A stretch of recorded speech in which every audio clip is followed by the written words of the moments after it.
Good to see you all. Happy Wednesday. Nice to be together for our week four-ish of sustaining practices for perilous times. We are glad to be hosting this out of Bucknell University with our wonderful partners at Vassar and Axel and the Chaplaincy Innovation Lab. And delighted especially to have Dr. Asha Shipman with us today, Director of Hindu Life and Hindu Chaplain at Yale University. We are halfway through our summer series, and I hope everyone is holding up okay amidst all of the things that are happening in the world. I know if you, like me, have young children, you are anxiously and eagerly awaiting the various decisions and possibilities that exist in the world of schooling. And thankfully, we have people like Chaz to tell us that being in charge is not always our place in the world, and to embrace that, hopefully as graciously and gracefully as he did for us last week. And Asha, we are turning it over to you. Take us away. We will come back together in just a few minutes and for a moment of appreciation and questions, and be on our way around about 3:20. So a quick gathering. Good to be together. Lovely to see all of your faces. Asha, the floor is all yours. Well, thank you and good afternoon, Kurt. Thank you so much for creating this space. I was thinking about last night and how much I enjoy our Wednesdays together. It's kind of like having a sip of condensed milk. It's all that other stuff is taken out and you just get the sweetness. So thank you for this. Today, good afternoon, everybody. I would like to share with you a simple, quick calming and grounding technique that I've been using. I'd like to share a self-care practice for screen glazed eyes. I know that I have not been looking at the screen as much right now because in theory I'm on break, but I know in the come when school starts, I'm going to be feeling it again. And then if we have time, a couple other things. I do have some more photos if there's time too, just because I like showing images. Right now that I'm in summer mood, and past the frenetic pace of this past spring, I'm doing many small things. So I'm reading as much as possible, selections of books on Hindu philosophies, women's short stories.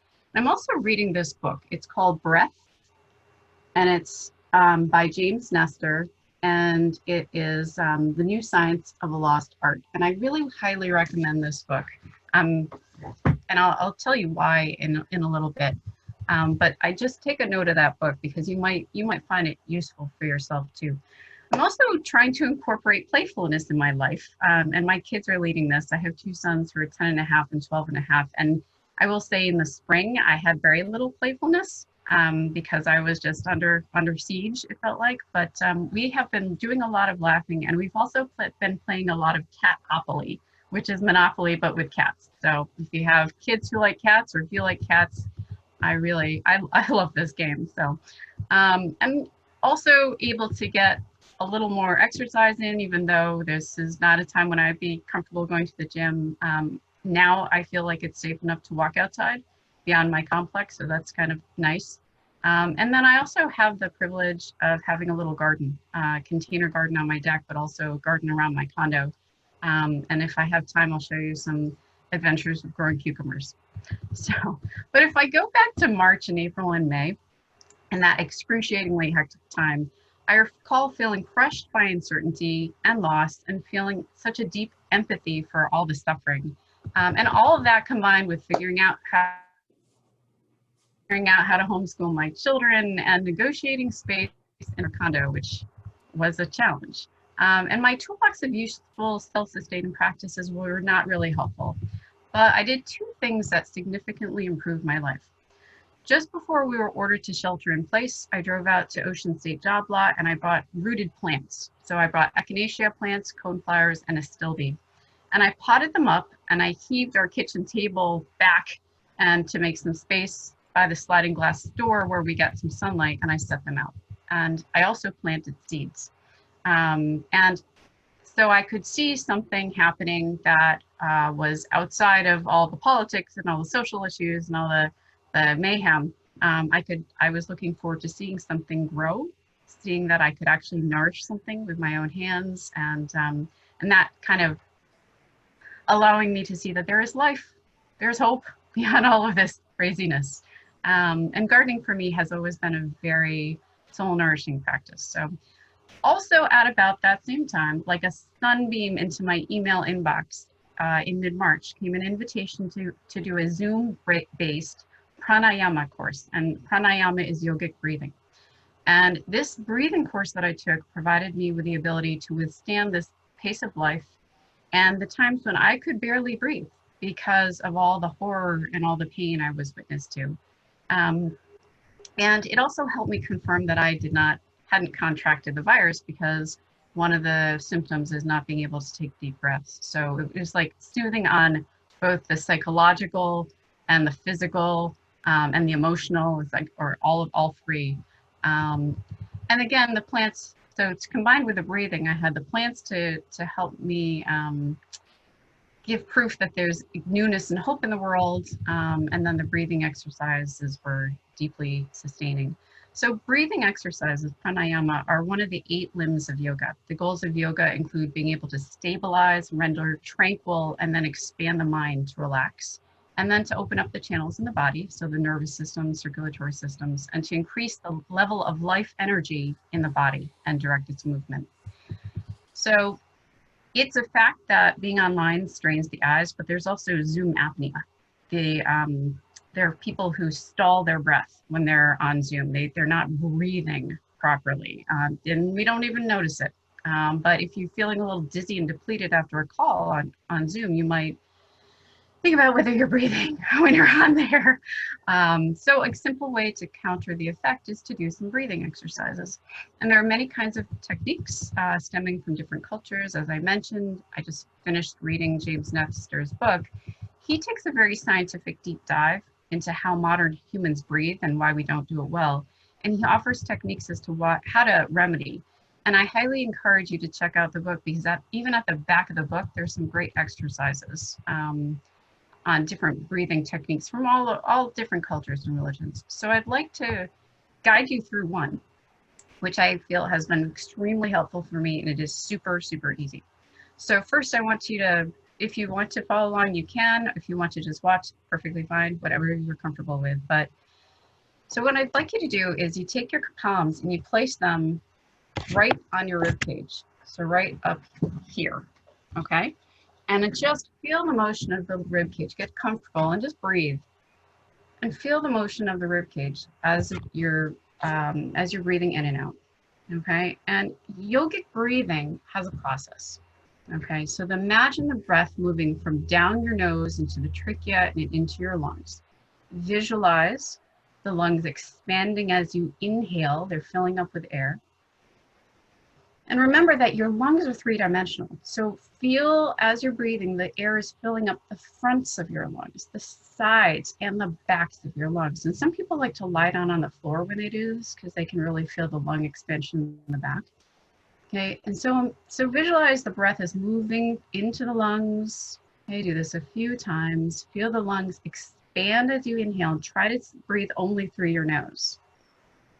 So you're expanding as you inhale, and as the lungs expand, the rib cage expands. It moves out, okay? On the exhalation, it moves in, okay? So you expand the rib cage when you are inhaling, and as you exhale, the rib cage is moving down and in. You also might tuck your tummy in as you finish the inhalation.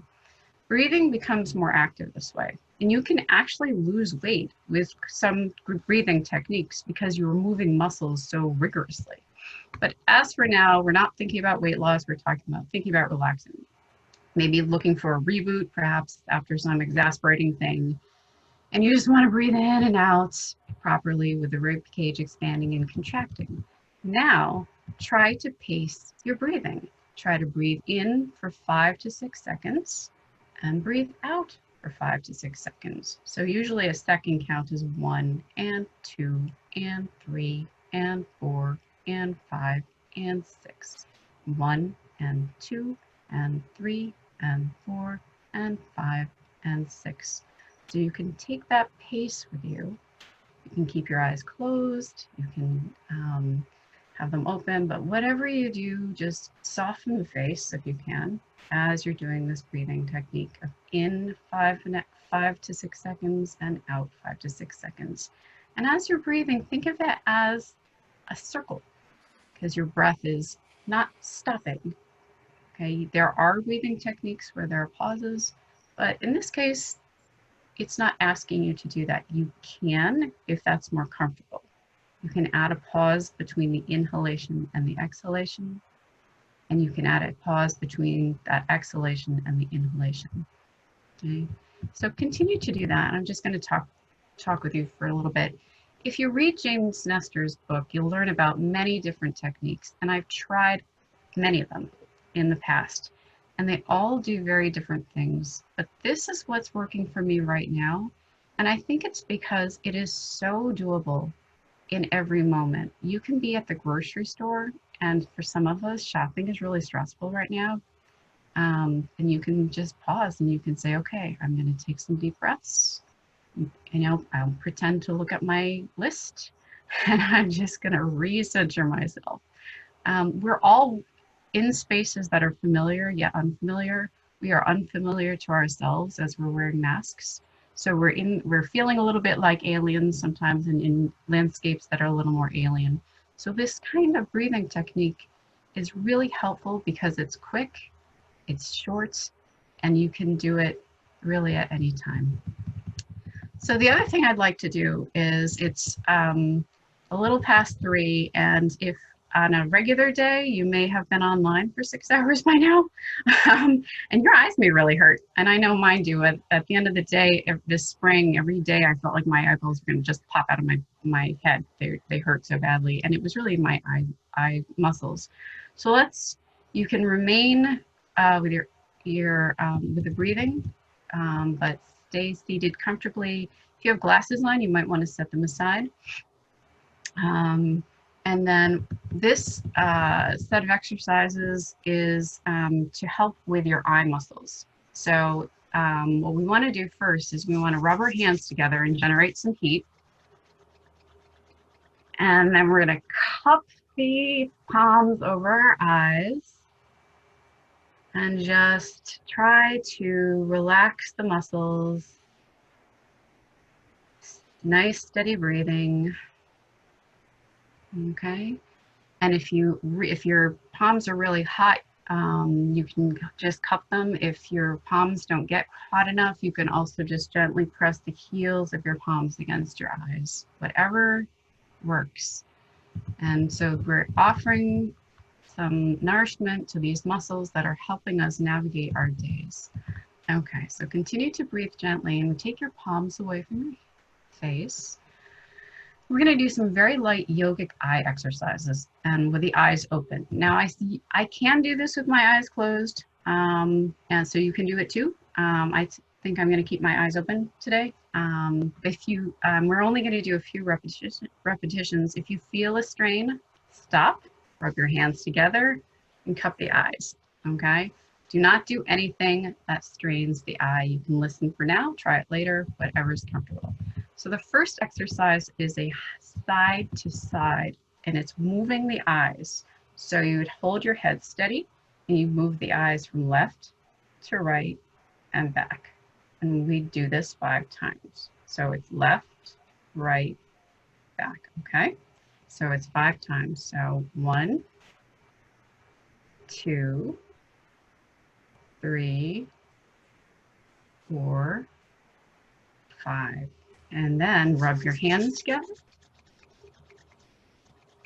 and cup the hands and breathe. Now, some people do this 20 times. Some people's eyes hurt so much they can do it twice and then they have to cup their eyes. So keep breathing, keep those hands over your eyes. Now, the trick here is that you want to move the eyes as far to whatever direction you're being asked to move them. So as far to the left as you can, as far to the right as you can. The next one we're going to do up and down. So it's as far up you can do and as far down as you can do, but keeping the head very straight. All right, so let's try the up and down one.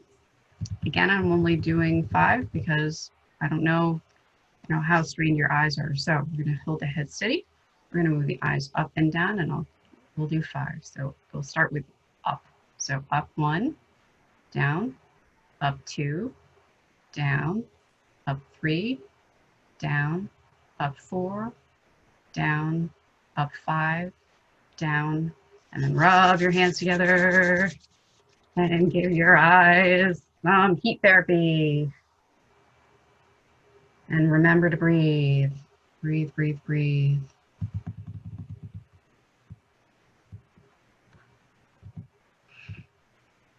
Okay, the last exercise is a diagonal. So in this case, we're going to start from moving the eyes from the upper left, this is my upper left, to the lower right. So upper left to lower right. We do this 5 times. And then you could do it upper right to lower left. So we'll do both. Okay, so ready? So we'll do upper left 1, lower right, upper left 2, lower right, upper left 3, lower right, upper left 4, lower right, upper left 5, lower right. Okay, rub your heads together and heat up those eyes. Okay, keep breathing.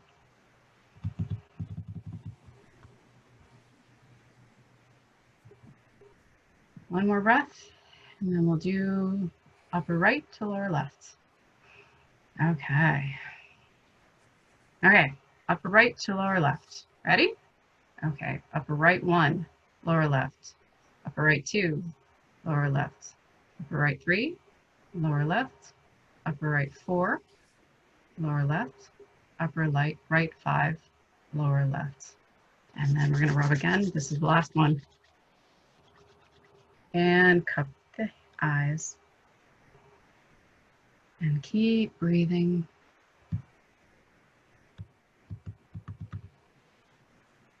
Sometimes if I have a real headache, what I'll do is I will give myself a little massage too.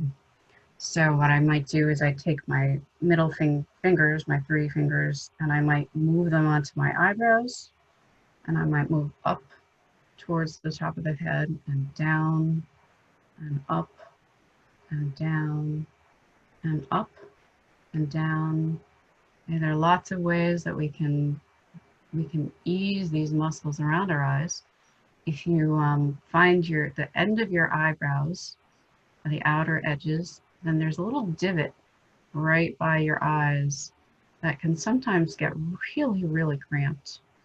You can take your pointer finger and your middle finger and your index finger and your middle fingertips and just do nice round massages. So that is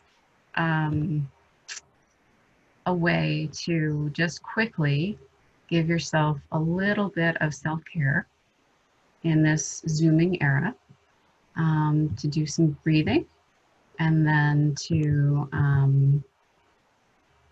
give your eyes a little bit of relief.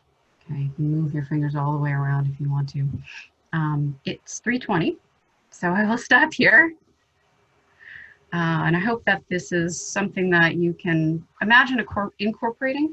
The fall is going to be hectic, I think, so we are going to be back online for long hours, and remember to breathe while you're doing that. I'm terrible at getting up and walking around, but I can sit and I can breathe. And I think that's the reason why it helps so much is that because it's something that I could do. Beautifully done. We really appreciate it. Eyeball care, cat monopoly, and everywhere in between. I love the idea of our sustaining practices right now needing to be many small things. That feels exactly right. And eyeball exercises and eyeball care is especially welcome at this point in time. So deep thanks to you, deep appreciation. We'll be back next week with Rabbi Nancy Kramer, another one of the thought originators of this wonderful set of moments for sharing, and delighted that Nancy will be with us as she is today to share and take us through Asha set a high bar. I think she told us 6 separate practices today. So that's a big deal for sure. In terms of quantity, we're really pushing the boundaries of our 20 minutes. I'm curious if you have a moment, Asha. The breath is obviously deeply significant spiritually in a vast number of traditions, all traditions presumably, right? And in the midst of this, just the really terrifying images of people who have taken ill during this COVID era, I have been reticent, I think, to use that imagery in ways that I would feel comfortable with in other sort of moments in my leadership and my life. And I'm curious if you've been wrestling with that as you've been thinking about your own breathing practices and how to talk with and teach others right now. Well, I would say that this is the first time that I've taught a group of folks how to do a breathing exercise. I've done this with my students in the past. I use it as a means to help students deal with stress and anxiety. It's one of my go-tos is to offer breathing techniques. And having taken the pranayama course in the spring, and I had also taken a breathing course, a one-day workshop earlier in the winter. So it's kind of ironic that this is all happening, it's all coming together at a time when I think we really need to analyze other people's breaths as well as our own, right? The other people's ability to breathe freely as well as our own. Like, I really understand that, what that really means. I do think that there are so many great self-help activities out there. But I have felt curtailed and unable to do most of mine. I love going to the gym and to do spinning. Like I love that adrenaline high, and that's not happening. And it may not happen for a good long time. I love getting together with friends, and Zoom it's good. It's not great. And I get tired. I literally, after 3, it's very difficult for me to look at a screen. So the breathing techniques, because they come from so many different traditions, I think that we can all say very authentically that if you're going to teach something or share something, share it from your own perspective, right? Because you are grounded in that, and it's you sharing, right? You don't have to represent. I'm not representing Hinduism and yoga. I am representing Asha and what I have learned and what's working for me with a full heart, opening it up to you and hoping that you can find something useful. I don't, it's really difficult to prescribe, right? It's hard to know what another person needs, especially in this time, right? But I do think that often, and it was interesting to read Nestor's book because, and I'm a biologist anyways by training, but the idea that our skulls have really changed and compromised our ability to breathe. So it's harder to breathe well anyways. And I think we joke about, oh, I haven't oxygenated my brain. I must not be thinking straight. Well, yeah, yogic breathing, the meditation, the spiros, the idea of the spirit within chi, all of these things have to do with energizing the body so that the mind can fire properly. Does that answer your question? There we got it. Absolutely. Yeah. Yeah. And I think that one of the first things you said was really resonant with me, and I hadn't heard it described quite like that before, right? This is a moment to care for our own breath and others' ability to breathe feels really right in this space for sure. Deeply appreciate your wisdom and your sharing with us as always, and especially appreciative for you now. And it is good to see all of you. And I wish you well out there. Stay safe. Good luck. And we will see you and Rabbi Nancy Kramer next week when we gather again. Thank you so much. Take A good care. pleasure.